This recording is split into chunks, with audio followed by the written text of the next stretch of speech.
today it is seeing a bit of a pullback. But Surbhi, we have, I think, Jai Bala ready with us. Yes, we do. And Jai has, of course, been watching out for the Nifty, holding on to a slightly more positive construct for the last couple of weeks. Let's figure out if that's still the case. Jai, good afternoon. Good to have you on the show as always. So, I was just looking at the last couple of days. It's been 7 days of consolidation since the Nifty took aim at 20,000, right? That 19,991. That high happened 7 trading sessions ago. So it's been consolidating, but it hasn't really broken down at all. What is your sense as the index spends more time at these levels? Is that a positive bullish sign, or is it setting itself up for maybe a bit of a mini decline? Yeah, there are two possibilities here, Subhi. As long as the Nifty can manage to hold 19,563, I would consider it bullish.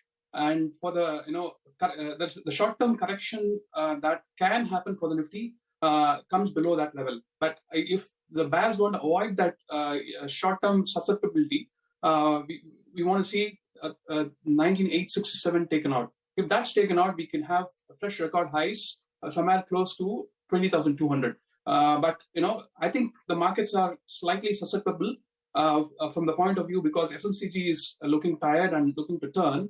But there's no breakdown. And banking index once again tired and looking to, and it's already showing signs of weakness. So these are the factors that are pulling the Nifty across currents.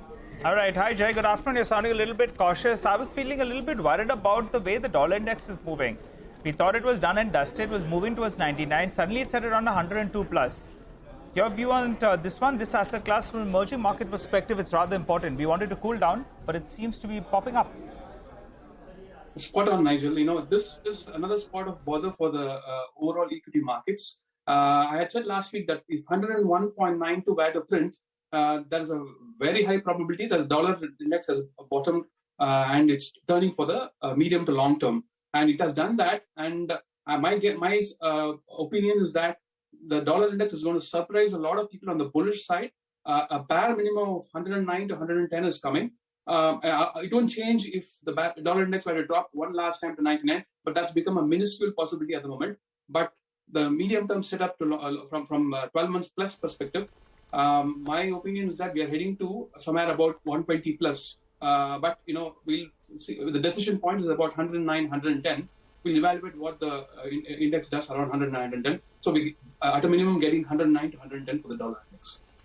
Wow, you're saying 109, 110 is coming on the dollar index. If that happens in the next 12 months, what happens to the Nifty as a broader call? You've given the near-term levels, but just over a 12-month period then, what happens to risky assets like the Nifty? And do you have any thoughts on the dollar index? Because that's also very close to that 4% band. Yeah, see, recently or last year, the Nifty managed to do quite well with the strong dollar. So, I would take each asset class on its own merit. But I think the last decline for the dollar index brought a lot of asset class into sync and probably trying to trigger an inverse correlation. But, we'll evaluate as the markets unravels. But at the moment, we'll treat each asset class on its own merit. Probably the USD INR cross has been consolidating since last November, and that could see a breakout. So we'll watch out for the breakout level of 83 of the USD INR cross.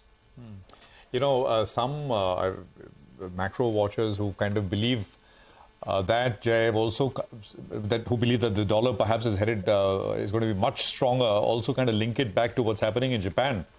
Japanese yields have been rising, jumping, finally that market is starting to yield some real returns, and what that may mean for US treasuries and consequently to the dollar. I mean, are you watching that, and anything you want to share there? Yeah, of course, Prashant. I think the Nikkei, because of a weaker yen, it's trying to target the all-time highs that registered in 1989. So I'm not too sure if it get past that, but it'll probably try to get close to that. The yen was considered as a safer haven than the dollar, but the market is trying to say that that's not the case. The dollar is still the safe haven. And once 145 is taken out for the USD JPY cross, we are heading for fresh multi-month high past 152 that we registered in 2022. I put out a tweet on this in November 2022. I'm expecting somewhere past 160s for the USD JPY cross.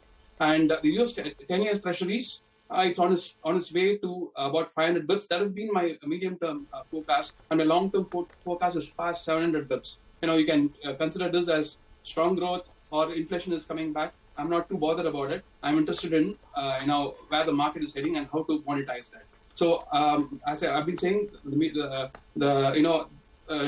pullbacks for the US treasuries, the treasury yields to be more precise, is going to stay about 350 bips, and it's on its march towards 500 bips. And if you take the even Indian treasuries, a pullback towards 7.06, 7.04, and then this might be the start of a process to hardening of yields somewhere close to 790 to 800 bips. But that's once again a long-term forecast. But I don't think the recent lows that we saw for the India 10-year yields at about 6.9, I don't think that's going to take.